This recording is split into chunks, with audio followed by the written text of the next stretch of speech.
Dans son foyer, le mari doit dire, Seigneur Jésus-Christ, ceci est ton foyer. Nous sommes tes enfants. Je ne veux pas que ma volonté ou celle de ma femme soit faite dans ce foyer, mais uniquement ta volonté. De la même façon, l'épouse devrait aussi reconnaître la seigneurie du Seigneur Jésus-Christ et dire, oui Seigneur, ceci n'est pas mon foyer, ni ma volonté, ni celle de mon mari, mais uniquement ta volonté doit se réaliser dans ce foyer. Sinon, le mari pourrait dire à son épouse, tu es ma femme, tu dois m'écouter, si tu ne m'obéis pas, je vais te faire obéir. Regarde ce que je ferai. Et l'épouse de répondre, j'en sais plus que toi, je ne t'écouterai pas. C'est ainsi que commence la querelle. Au début, ils se querellent les portes et les fenêtres fermées. Quelque temps après, cela se fait ouvertement, même dans les rues. Pour un foyer heureux, il faut reconnaître la seigneurie du Seigneur Jésus-Christ avant d'aller où que ce soit et de faire quoi que ce soit. Ceci devrait être une pratique quotidienne durant toute leur vie conjugale. Sa volonté est la meilleure pour nous, parce qu'il nous aime beaucoup plus que nous pouvons le penser ou l'imaginer. Le couple doit s'approprier la puissance de la résurrection pour toutes les épreuves et les difficultés par lesquelles il passera durant la vie conjugale. Lazare était dans le tombeau depuis 4 jours, il sentait, mais au commandement du Seigneur, il sortit du tombeau. Il est le symbole de la puissance de la résurrection du Seigneur Jésus-Christ. Pour chaque expérience, tentation, épreuve ou difficulté, cette puissance est suffisante. Qui que vous soyez, riche ou pauvre, grand ou petit, éduqué ou sans éducation, en tant qu'être humain, vous devez faire face à des problèmes, des faiblesses, des limitations, des tentations ou des épreuves.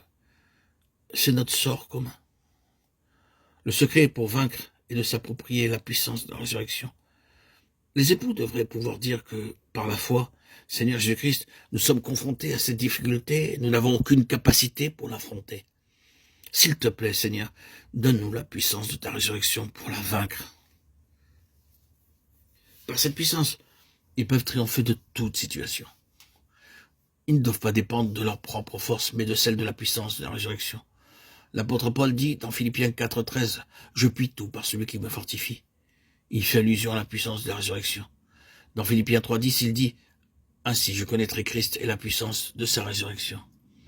C'est par cette puissance que les époux sont capables de vaincre toute leur affliction. Les époux doivent être rendus capables d'avoir une véritable communion entre eux. Après que le Seigneur ressuscita Lazare d'entre les morts, ils mangèrent ensemble. Là, on lui fit un souper. Marthe servait et Lazare était un de ceux qui se trouvaient à table avec lui. Jean 12:2. La nourriture sur la table parle de la nourriture spirituelle. Tout comme la nourriture physique est nécessaire à une bonne santé, nous avons besoin de nourriture spirituelle pour nos âmes. Et cette nourriture ne peut être reçue qu'en étant en communion avec le Seigneur Jésus-Christ. Ainsi, en lisant la parole de Dieu régulièrement, matin et soir, en demandant la direction du Seigneur, le foyer rayonnera de l'amour de Christ. Et le couple recevra ainsi la nourriture spirituelle. Pour vaincre dans leur foyer, dans leur couple, toute faiblesse humaine, toute insuffisance. Car tout sera régulé naturellement avec amour, patience